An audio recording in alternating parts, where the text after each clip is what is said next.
war.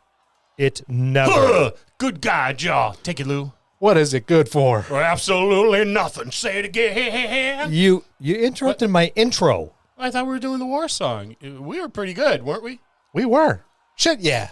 Yeah, don't quit your day jobs. We're talking about UA mass combat rules this week on the Dungeon Masters Dojo.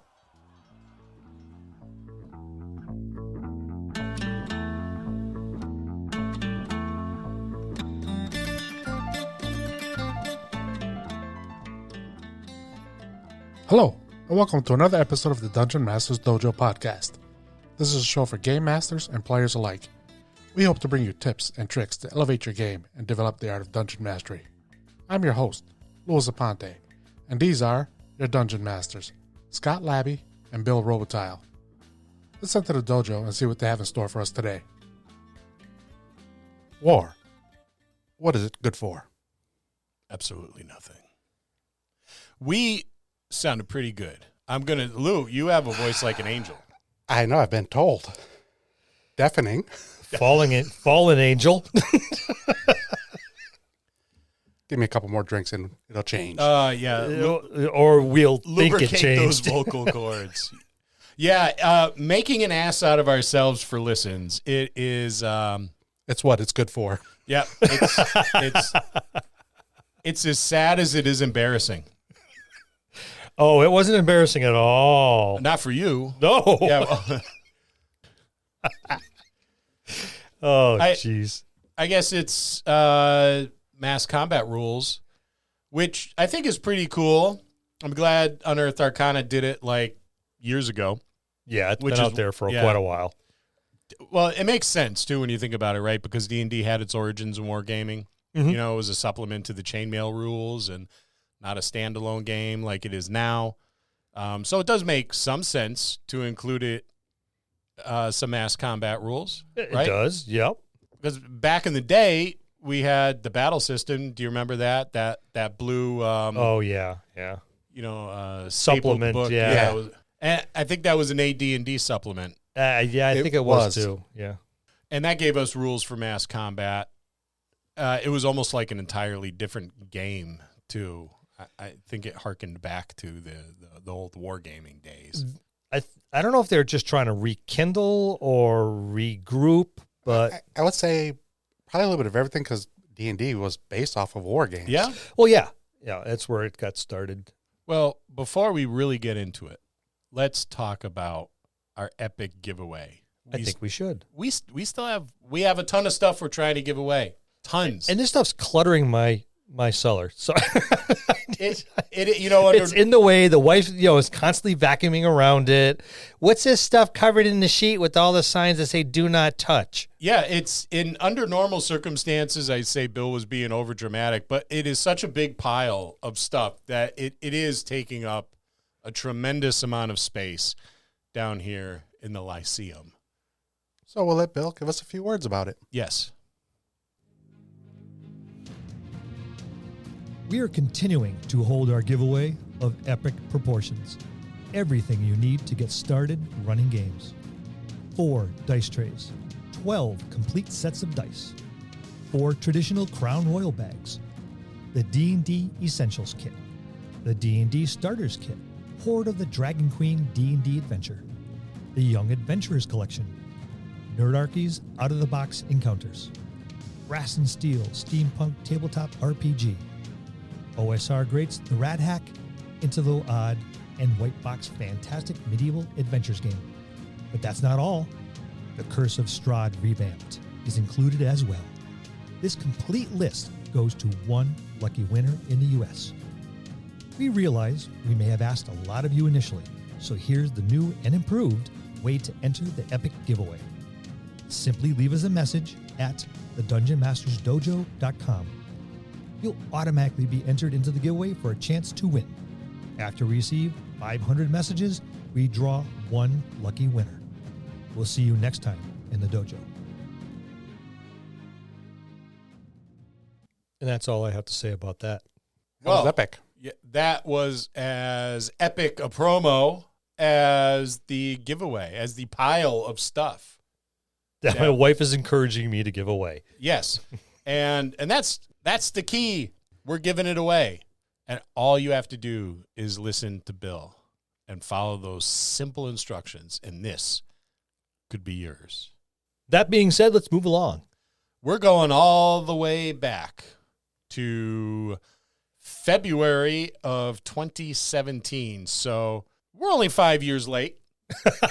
Better late than never, right? Well, there were so many other things to do. Well, how many people actually know about this still? Yeah, I don't know. That is something to put in. Let's have a discussion on Facebook about that. Did you know about this? What do you think about it?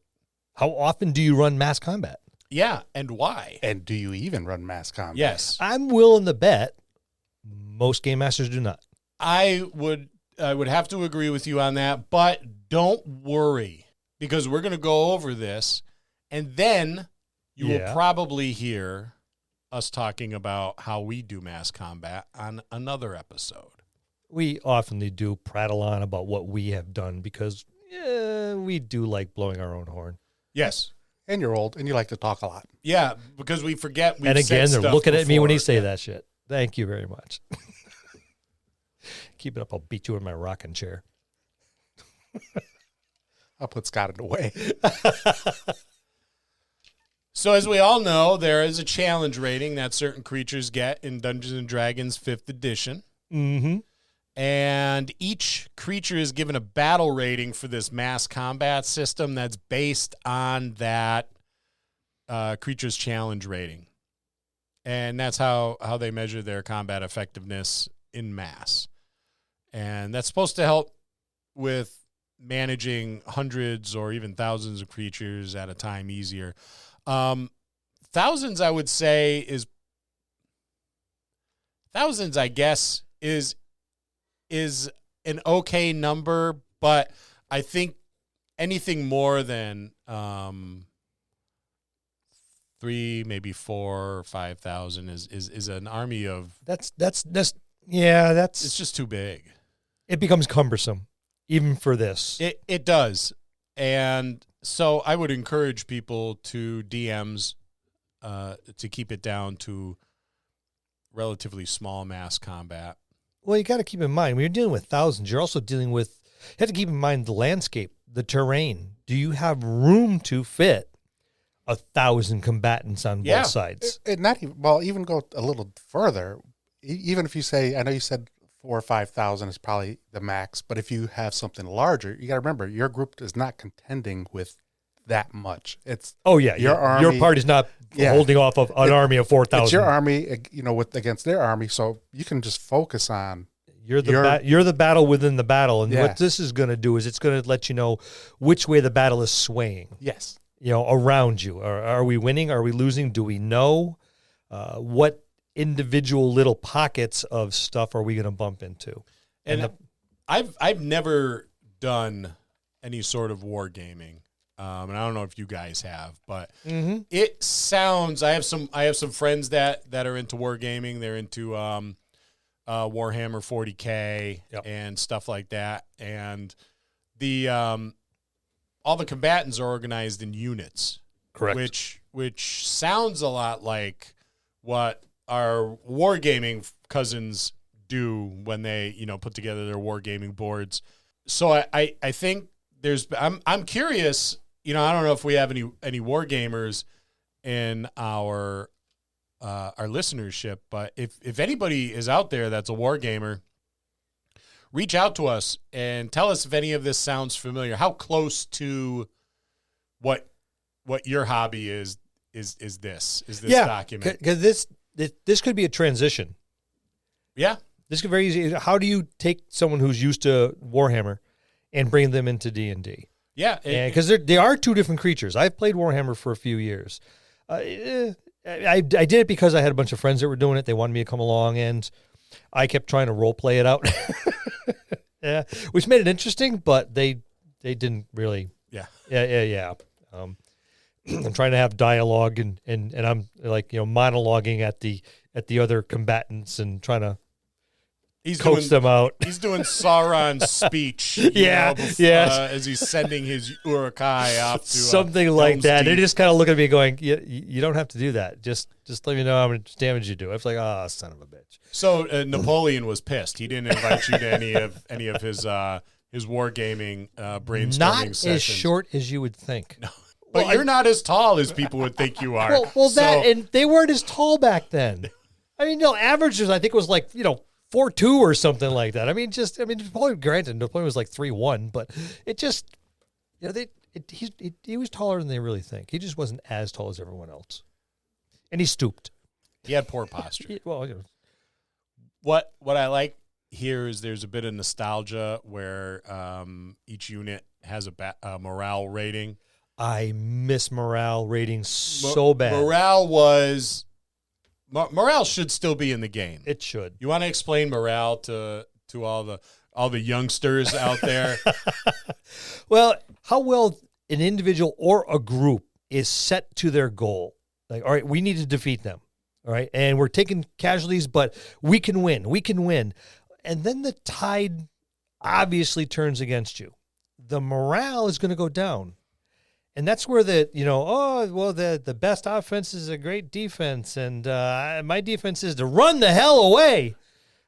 That's where your morale comes in. I feel the absence of morale when I sit at a younger person's D&D table.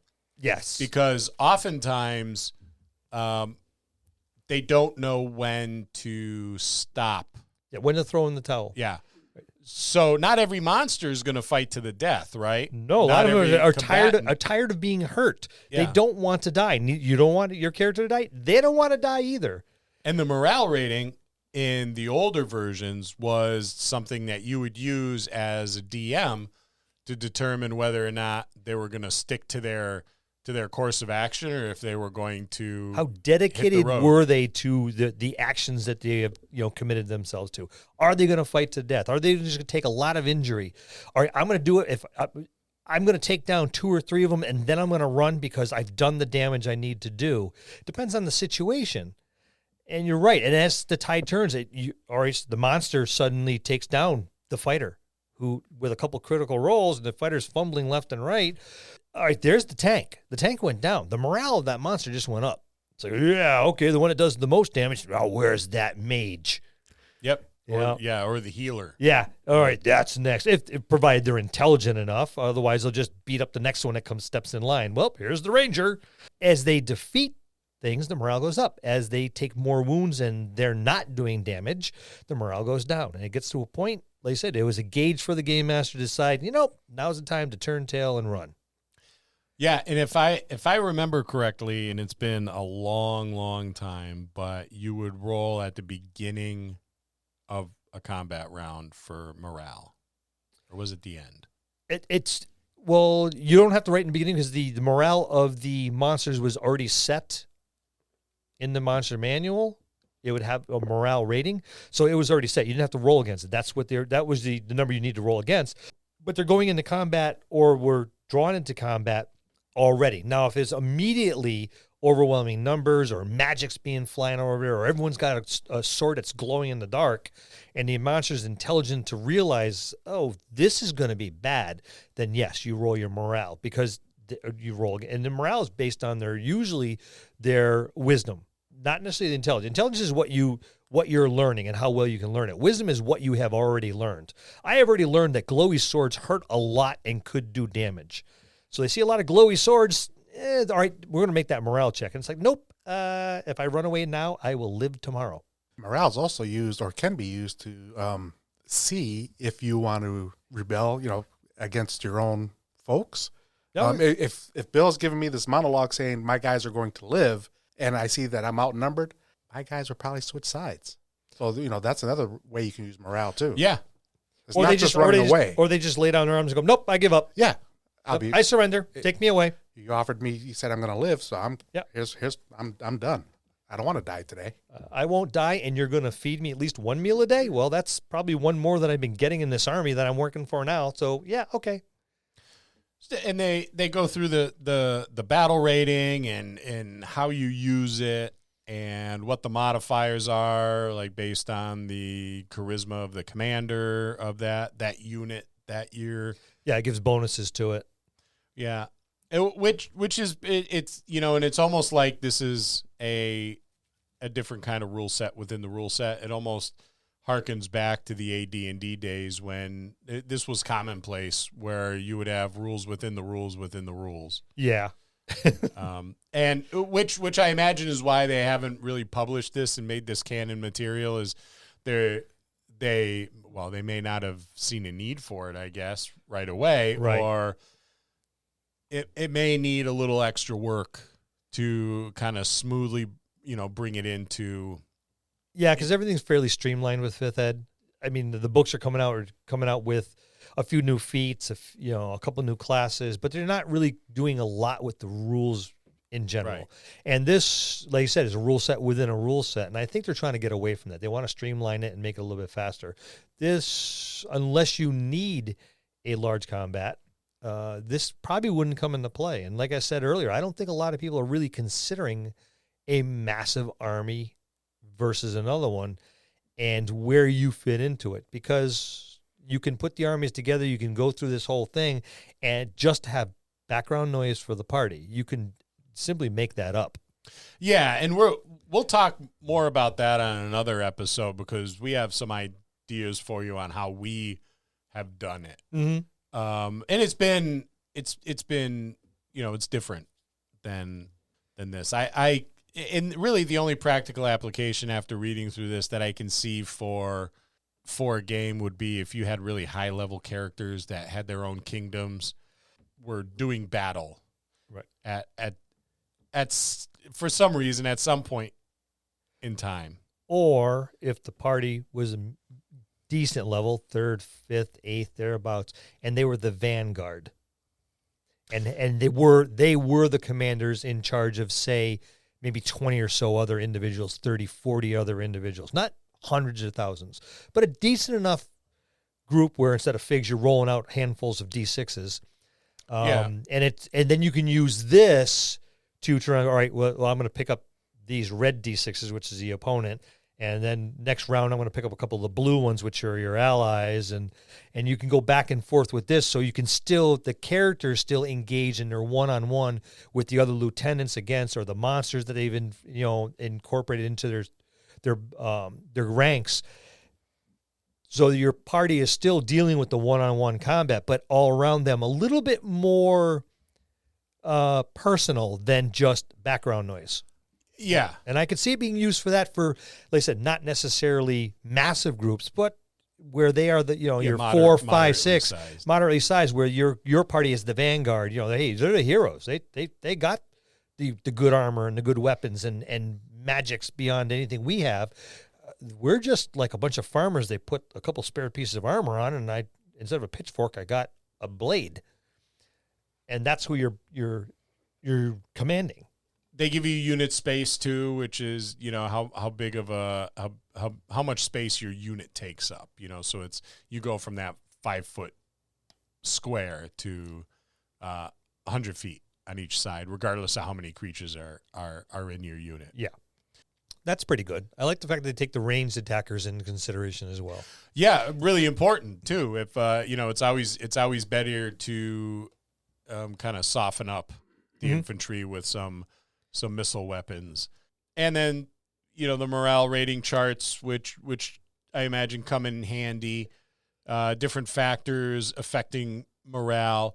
I see the way, I don't know how you feel about this, guys, but I see this as they're trying to put it together for a not so seasoned DM. Yeah, I could see that, because a seasoned DM will do pretty much all this in the back of their head on the fly, because it is, even with your party being the vanguard, it's mostly background noise. Yeah, and I see this kind of as being problematic. If you want to, this is mass combat, I think, is kind of an advanced DMing skill, and not something that like a new GM should just kind of jump right into. I concur. You're right. And this will help the new DM kind of set up here for his mass battle. using whatever they need to, and it is helpful for just that reason. But you're right. I think your seasoned game master will look at this and go, wow, this is all really, really cool stuff. And I'll have to keep that in mind too, but it's really not going to change much of what's going on with our scenario and our plot line. Well, not necessarily scenario, but the plot line. A lot of the stuff that's in here, I think, is probably designed to keep the mass combat moving as quickly as possible. Having played D&D as long as you have, that combat is one of the lengthiest things. Yeah, very time consuming. Table. And that's with like a party versus bad guys. So if you have like hundreds or even thousands of combatants, you could really get bogged down. One battle, it took me 6 months. Yeah, it's like it. So I could see why they want to do it. I mean, they give how much time you need to invest in it. You know, the speed of the mass group of combatants. They're not going to be running across the field at speed 30 like everyone else, because there's people in their way and not everyone's running very fast. Just like on the highway, it takes that one person to be doing 45 in the middle lane and you have 4 miles of backup. It's a nice sized document, but it's not too big either, which is something that's nice. It gives a lot of bullet points, so it makes it pretty easy to read. It's not overly cumbersome. Yeah, I mean, the attack is as simple. D20, add the battle rating, as does the target. You compare the results, and higher number wins. Yeah. It tells you what the ties. The target wins. The attacker wins. The attacker wins by 10 or less. The attacker wins by 11 or more.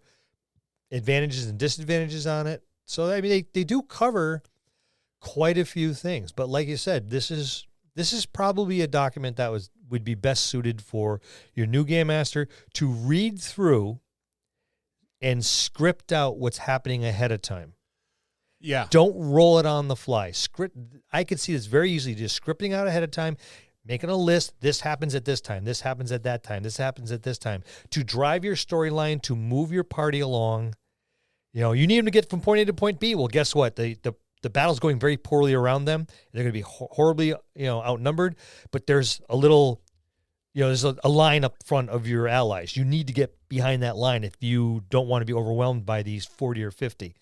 And as well as your magic in your battle is, there's a reason why people stay away from hornets' nests and bees' nests. Yeah. Each one is a small little sting, but the entire group is hurts. going to screw you up. Yeah, and I think this could be a little misleading too, because this is like the tip of the iceberg. Yeah. Right? This is one small piece of mass combat, because there's supply chains, right? Mm-hmm. That you have to take into account. You mentioned terrain, and you're only going as fast as your slowest unit, right? So your cavalry may be able to travel over the terrain a lot faster than any other unit, but you have foot soldiers. And then you have maybe some siege weapons, and then you have all the different individuals that follow armies, to do the cooking, and there's smiths and and leather workers, and all this stuff. Someone's got to set up the tent. Someone's got to make sure there's beds for them to sleep. There has to be wood for the fires, and where's all the food coming from? So there's people out hunting or gathering or pillaging. Yep, and then you have to also take into throw a monkey wrench into this, where it's not medieval French armies versus medieval English armies, right? You're in a medieval fantasy setting, so now what role does like a wizard or a sorcerer or a necromancer have in it? What role does a dragon have? What role does, is there an air force of sorts, right? Do you have flying cavalry? Do you have flying creatures under your command? Do you have flying? Yeah. Do you have an entire battalion of Kenku? Yeah. Yeah. You want to piss off a DM? show up with 100 and some odd Kenku. They all have fly speeds, and so there's so much more to mass combat in a D&D setting than is within these like 5 pages. It's a good start. But then it gives you, like I said, it gives you a good base to work off of. But I would strongly encourage people to, your game masters to read this through and script out everything that's going to happen ahead of time. Your rolls, your morale, what kind of creatures you're going to have in there. It tells you right there what creature size are in the units. It goes all the way up to gargantuan. Yeah, so giants and dragons and all kinds of stuff. I mean, all right, we have a whole bunch of charmed owl bears that we're going to send out there as the front line. Yeah, we have a Tarask. Yeah, doesn't everybody? It's a cool fig. I think everyone should have it. Yeah, you're right. It's the tip of the iceberg, and there's so much more to do for a new game master to go with, and even a veteran. But most of your veterans are going to look at this, read it through, going, "Oh, there's a couple new points in there. I never kept them to mind. I can use those as plot points, or I can use this off to the side." But your veteran game masters are going to look at this and read it through and go, "Yeah, I kind of already do this," because your mass combat's more background noise. Yeah, and Lou, you can see on his face, he has a thought. Lou's got something to say. Let's hear it. It's not something to say. It's also new players when they're entering mass combat for the first time to not be overwhelmed. You're not really taking on the whole army yourself. I was just going back to our end of our first 7 year when we did that mass combat. A lot of us were like, what the hell do we do? Yeah. But see, that's the beauty of it. And that's one of the things that as a game master you want to keep in mind. Make them think they have to fight the army. You want that wow factor. You want that overwhelming feeling so it feels like a mass combat and not like, oh yeah, there's a war going on, but I'm just going to kill this guy. Yeah, but I'm just saying as a player, yes, if you're playing your character right, yes, you can do that with your character, but as a person, don't let that intimidate you from doing what you normally would do anyway. But the other side of the coin, as a game master, I want you to be worried. Yeah. I was just going to say that. I want you sitting there going, I think I just wet myself a little bit. Holy shit, what is going to happen next? I think this would take some players out of the game. Well, I mean, it's not going to be... Because it's not the norm. It's not the norm, but... So what I'm saying is don't let it scare you is what I'm saying. Ideally, it should creep up on you, or you're just like, oh, we're going to war. Yeah, okay, yeah. And then, the narration starts from the game master and the scenes put out and you find your figs in the middle of terrain and then whatever you're using for the army, where it's like, all right, each one of these dice represents 10 people and you dump out every D6 you own. And for most of us, that's hundreds. Yeah, and I remember what we used to do, or what you guys did on some tables is we start with a D6 and that would start on a 6, so that's like 6 units there. Yeah. And then when you knocked off a unit, you bring it down to 5 and 4. Yeah, so that's a good way. But for the players, it's just another combat, really. But it's a large combat. But I guess what I'm trying to say is for the players is just to focus on your set, your scene. Ignore him. Shit your pants. Yeah, he has no idea what he's talking about. You're going to die. What Lou is saying basically is if you ever watch. You watch a movie like King Arthur, which I loved, or The 13th Warrior, which I loved. There was a lot of mass combat in that, but the camera was focused on this character, right? Yeah, and then boom, this character, and then boom, onto another character, and then panning out onto the big battlefield, and then zooming back in on that. That I think is how you capture that, and that I think is what Lou is saying. It's like let's. So that's something that, the DM should focus on. And then that's also something, like Lou said, the players focus on their scene. Yeah, your scene. Do you. Yes. Right? You both a bunch of freaking softies. Scare the shit out of them. Well, if you really think about it, when we were in that keep and we saw that army come up to us, because they'd outnumbered us, I forget by how much. A lot. Yeah, we were like, oh, shit. What do we do? But then we started focusing on our scene after I got called out and some other people got called out. We focused on what we had to do to complete the scene. Yes. And most players will. Players will. But that initial look when the players start looking across the table at each other and you see genuine worry in their eyes, that's like honey on my toast, baby. Right. But and then when we started, I think the series with the second series, because the first one I was talking about with Kaisi, that one. Yep. Then when we started the second one where we left off at a battlefield, I think the players were much more at ease. Yeah, they were. They knew to focus just on their scene. We didn't overthink it. Once you do it once or twice, it's okay. You start to become used to the rhythm, and just focus on your little section of the world and don't worry about the 10,000 that are coming down towards you. But I will have to agree with Bill as well. There is a certain amount of gratification when you see that look on a player's face when it something just puckered. Yeah. We all heard